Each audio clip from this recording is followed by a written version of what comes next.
এখন পর্যন্ত আওয়ামী লীগের বিরুদ্ধে রাষ্ট্র নিজেবাদী হয়ে মামলা করে না কেন? ভুং বাং বুঝে লাভ নাই। একটা কথা বলি, সংস্কারের নাম দিয়া বিএনপি কে কর্নার করা যাবে না, জামাত ইসলামীকে কর্নার করা যাবে না, ছাত্রদল ছাত্র শিবিরকে কর্নার করা যাবে না। এই আওয়ামী লীগ নিষিদ্ধ হবে কি হবে না, এই প্রশ্নে আসিফ নজরুল স্যার 2-1 দিন আগে অথবা আজকে মানব জমিনে সম্ভবত একটা কলাম লিখেছেন। আমি তার কলাম পড়ে যেটুকুন বুঝেছি যে আমরা নিজেরাও তো বলেছি যে এক্সিকিউটিভ অর্ডারে আওয়ামী লীগকে নিষিদ্ধ করা যাবে না। এই আওয়ামী লীগ জামাতকে এক্সিকিউটিভ অর্ডারে করেছে, এটা আমরা মানি না। হয়তো আপনি তাকে নিষিদ্ধ চান কিনা, আপনি জনগণের ভোট নেন, আপনি গণভোট করেন। আপনি গণভোট যদি না করেন, এখন যেটা বুঝছি তারা আদালতের আশ্রয় নিতে চায়, ভেরি গুড, আমরাও চাই আদালত মীমাংসা দিক, গণহত্যাকারী দল হিসেবে আওয়ামী লীগের বিচার হোক। তাতে যদি নিষিদ্ধ হয় হয়ে যাবে, নিষিদ্ধ না হলে না হবে, কিন্তু দলগতভাবে আওয়ামী লীগের বিচার শুরু হচ্ছে না কেন? আসিফ নজরুল সাহেবের কলাম পড়ে বুঝলাম তিনি জনগণকে বলছেন যে কোনোভাবে তারা যেন আদালতে মামলা করে। আমরা আপনাকে বলতে চাই, জনগণ এখনো গিয়ে আদালতে মামলা করবে, আপনারা করেন কোন ছাতা ওখানে বসে? রাষ্ট্র নিজেবাদী হয়ে মামলা করে না কেন? যেই রাষ্ট্র আমাদের ইন্টারে পড়া ফাইয়াস, ওর এখন পর্যন্ত ওর মামলা তুলে নেওয়া যাচ্ছে না, ওর প্রতিবেদন নিয়ে ও আইন উপদেষ্টা বলছেন এটা স্বরাষ্ট্র উপদেষ্টা না করলে তারা কিছু করতে পারবেন না। এত আইন বোঝেন, তাহলে এই আইন দিয়ে এখন পর্যন্ত আওয়ামী লীগের বিরুদ্ধে রাষ্ট্র নিজেবাদী হয়ে মামলা করে না কেন? ভুং বাং বুঝে লাভ নাই। একটা কথা বলি, সংস্কারের নাম দিয়া বিএনপি কে কর্নার করা যাবে না, জামাত ইসলামীকে কর্নার করা যাবে না, ছাত্রদল ছাত্র শিবিরকে কর্নার করা যাবে না। এই আওয়ামী লীগ নিজেরা বট হয়ে নাম দেয় এনসিপি, গালিগালাজ করে বিএনপি রে, নাম দেয় পেজের বিএনপি, গালিগালাজ করে জামাত রে, নাম দেয় পেজের জামাত, গালিগালাজ করে এনসিপি রে। এর মানে বিএনপির মধ্যে, জামাত ইসলামের মধ্যে, এনসিপির মধ্যে, বাংলাদেশের প্রত্যেকটা দেশপ্রেমিক রাজনৈতিক শক্তিগুলোর মধ্যে একটা অনৈক্য তৈরি করাই হলো এখন তাদের প্রধান উদ্দেশ্য। আমরা আপনাদেরকে বলতে চাই, বিএনপিকে আমরা ব্ল্যাঙ্ক চেক দেই না, জামাতকে ব্ল্যাঙ্ক চেক দেই না, আমি আমার বাপেরই তো ব্ল্যাঙ্ক চেক দেই না, কিন্তু এটা আমাদেরকে মানতে হবে, এই জুলাইয়ের জন্য সম্মুখ সারির যোদ্ধা কিন্তু তারা, এই উপদেষ্টারা নয়। সুতরাং আজকে যদি এই সরকার, আজকে যদি আওয়ামী লীগ ব্যাক করে, তাহলে এই উপদেষ্টারা কিন্তু কেউ জেনেভায়, কেউ ওয়াশিংটনে কিন্তু তারা পার পেয়ে যাবেন, বিভিন্ন আন্তর্জাতিক এজেন্সির তারা কিন্তু উপদেষ্টা হয়ে যাবেন। কিন্তু আবারও যদি মার খায়, মার খাবে কিন্তু বিএনপি, জামাত, শিবির, ছাত্রদল, এনসিপি এবং আমার এই আপমর জুলাই যোদ্ধারা। সুতরাং ভাইয়েরা আমার, আপনাদেরকে আমরা একটা কথা জানাই, বাংলাদেশের প্রতিটা বিভাগ থেকে হাজার হাজার মানুষের কাছে, রিক্সাওয়ালার কাছে, ভ্যানওয়ালার কাছে, সবজিওয়ালার কাছে, জুলাই যোদ্ধার কাছে লিফলেট নিয়ে গেছি। জুলাই আমরা 1 লাখের বেশি শুধু লিফলেট বিতরণ করেছি, ছুঁড়ে মেরে না, হাতে দিয়ে কথা বলে। প্রত্যেকটা মানুষ আমাদেরকে বলেছে এই সরকারের প্রধান কাজ জুলাই গণহত্যার বিচার করে যেতে হবে। এই সরকার যদি জুলাই গণহত্যার বিচার না করে যায়, তাহলে এই হত্যাকাণ্ডের বিচার কোনোদিনই হবে না। তারা চাচ্ছে পরবর্তী নির্বাচিত সরকারের কাঁধে এই বিচারটা দিয়ে যেতে। এইটাই যদি তোমরা চাও, তাহলে তোমরা এতদিন উপদেষ্টা হয়ে বসে আছো কেন? তোমরা ভিআইপি প্রোটোকল নিচ্ছ কেন?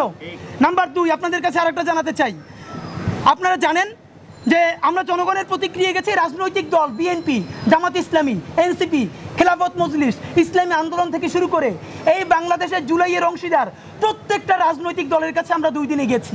প্রত্যেকটা রাজনৈতিক দল আমাদেরকে বলেছে নির্বাচনের প্রয়োজনে রাজনৈতিক দল হিসেবে আমাদেরকে বিভিন্ন কথা বলতে হয়, এগুলো আমরা বলি, কিন্তু এই বিচারের দাবিতে, লীগ নিষিদ্ধের দাবিতে আমরা কেউ কম্প্রোমাইজ করতে চাই না। এই সরকার তাহলে বিচার করছে না কেন?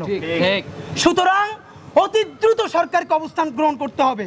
আপনাদেরকে একটা কথা জানাই, পিলখানা হত্যাকাণ্ড নিয়ে যেটা হয়েছে, অনেক কথার পরে একটা কমিশন করা হয়েছে পিলখানা গণতদন্ত নিয়ে। এই পিলখানা গণতদন্তের পরে সেইখানে একটা ধারা রাখা হয়েছে, যতগুলো বর্তমান মামলা চলমান আছে, বর্তমান কমিশন এই কোনো চলমান মামলা নিয়ে কথাও বলতে পারবে না, তার সাক্ষীদেরকেও ডাকতে পারবে না, তার ভিকটিমদেরকেও ডাকতে পারবে না। এই কি ভাই, আপনি এইটার মাধ্যমে রাষ্ট্রের প্রত্যেক এজেন্সিকে কি আপনি দায় মুক্তি দিচ্ছেন? কথার কথা, দায়ের দায় আপনি একটা কমিশন করেছেন, সাক্ষীকেও ডাকতে পারবে না কথা বলার জন্য, যার বিরুদ্ধে অভিযোগ করা হয়েছে তাকেও ডাকা যাবে না, ডাকবে কারে? আমারে? মানে এটা কেমন মকারি? জানা গেছে তাপসের গাড়িতে পর্যন্ত একজন সেনাবাহিনীর অফিসার পিলখানা, তার স্ত্রী আমাদের সাথে কথা বলেছে, তাপসের গাড়িতে তাকে উঠিয়ে গুম করা হয়েছে। এইটার সাথে সেনাবাহিনীর তৎকালীন একটা অংশ জড়িত ছিল। তাহলে তাদেরকে দায় মুক্তি দেওয়া কি আমাদের এই সরকারের দায়িত্ব? পারলে বিচার করেন, না পারলে সংবাদ সম্মেলন করে বলেন অমুক অমুকে বিচারে বাধা দেয়, দেশ ছেড়ে চলে যায়, আল্লাহ হাফেজ। কিন্তু করতেটা চান কি, এইটা আমাদেরকে ক্লিয়ার করেন।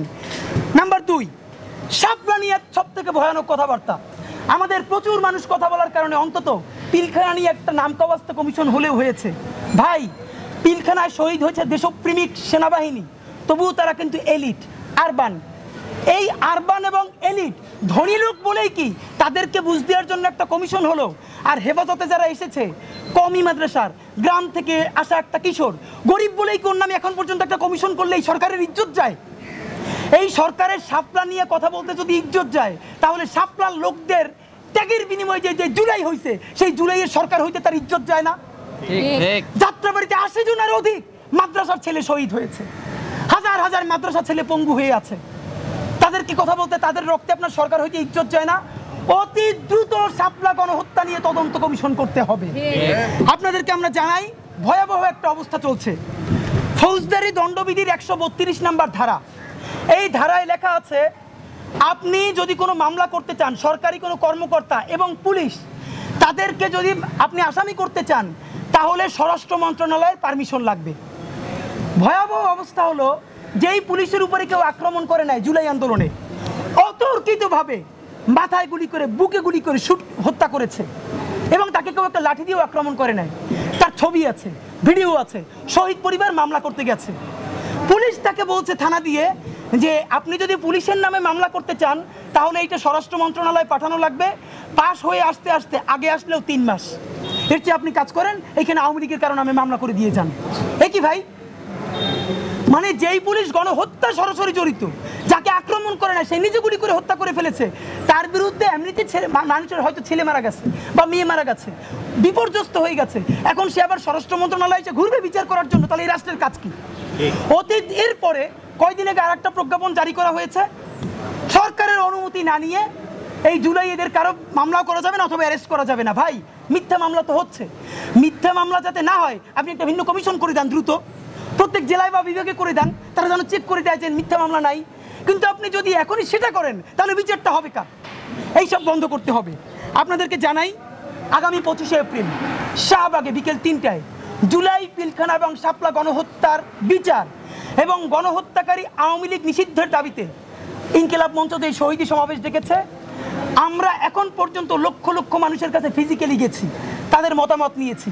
শতাধিক শহীদ পরিবার ইনশাল্লাহ সেই দিন স্টেজে উপস্থিত থাকবেন। আমরা ইনকিলাব মঞ্চ ঘোষণা করেছি, আমাদের কেউ সেদিন আমরা স্টেজে থাকবো না। যত আমন্ত্রিত অতিথি আসবেন তারাও কেউ স্টেজে উঠবেন না, শুধু কথা বলে নেমে যাবেন। সেই দিন স্টেজ থাকবে শুধু জুলাই পিলখানা এবং শাপলা গণহত্যার শহীদ পরিবারেরা। সরকারকে স্পষ্ট হুঁশিয়ারি দিয়ে বলতে চাই, 9 মাস প্রায় পার হয়ে চললো, বিচার শুরুও করেন নাই, বিচার না করে খাল কাটতেছেন। এই প্রোগ্রাম ইনকিলাব মঞ্চের প্রোগ্রাম নয় যে বলবেন 5 দিন আগে ঘোষণা করেছি, 1.5 মাস আগে ঘোষণা করেছি, লিফলেট দিয়েছি, পোস্টার দিয়েছি, এমন কিছু নাই, করি নাই। আগামীকালকে সারা ঢাকা ট্রাক নিয়ে মাইকিং করব।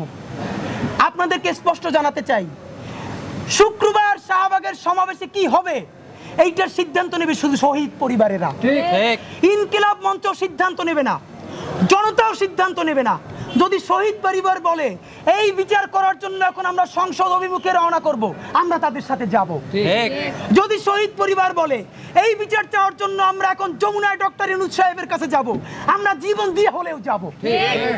এই শহীদ পরিবার যদি বলে এই বিচার না হওয়া পর্যন্ত শাহবাগে শুয়ে থাকবো, লড়বো না, আমরা জীবন চলে গেল তাদের সাথে শাহবাগে অবস্থান করব। ভাই, এই প্রোগ্রাম ইনকিলাব মঞ্চের নয়, এই প্রোগ্রাম প্রায় 2000 শহীদের পরিবারের প্রোগ্রাম। এই প্রোগ্রাম হাজার হাজার অন্ধবন্ধুর প্রোগ্রাম। এই প্রোগ্রাম পিলখানায় যাদের লাশ জ্বালিয়ে দেওয়া হয়েছে তাদের শহীদদের প্রোগ্রাম। এই প্রোগ্রাম শাপলা গণহত্যায় যাকে হত্যা করে তার লাশ গুম করে দেওয়া হয়েছে তার বাবা মায়ের প্রোগ্রাম। সুতরাং জুলাই পিলখানা শাপলার রক্তের মধ্যে দাঁড়াইয়া আমরা চূড়ান্তভাবে সমাবেশে ঘোষণা করতে চাই। এই জন্যই আজকে সংবাদ সম্মেলনে বলতে চাই, সরকার বাহাদুর, ওই দিন যদি এসে বলেন যে আপনারা আমাদেরকে আগে জানান নাই কেন, ভালো করে জানাইলাম। শহীদের মা পাশে বসে আছেন, একটা ছেলেরে কবর দিছেন, তারপরে সেই শোকে তার বাবা মারা গেছে, এখন ছেলেটা ক্যান্সারে, আন্টি একা লড়তেছে। এইরকম হাজার হাজার শহীদের গল্প খোঁজ নিছেন, নেন নাই, বিচারও করেন নাই।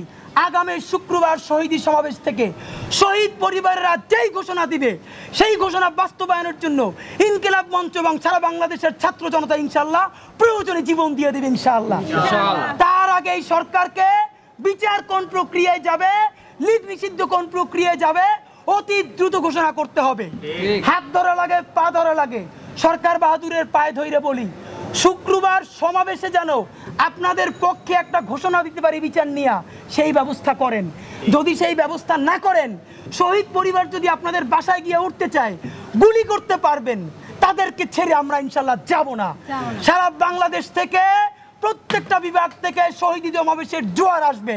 সেই পর্যন্ত আপনারা সবাই আমাদের সাথে থাকবেন। ইনসাফ নিশ্চিত করতে হবে। জুলাই বাঁচলে বাংলাদেশ বাঁচবে। সেই পর্যন্ত সবাইকে ধন্যবাদ। বাংলাদেশ জিন্দাবাদ, ইনকিলাব জিন্দাবাদ।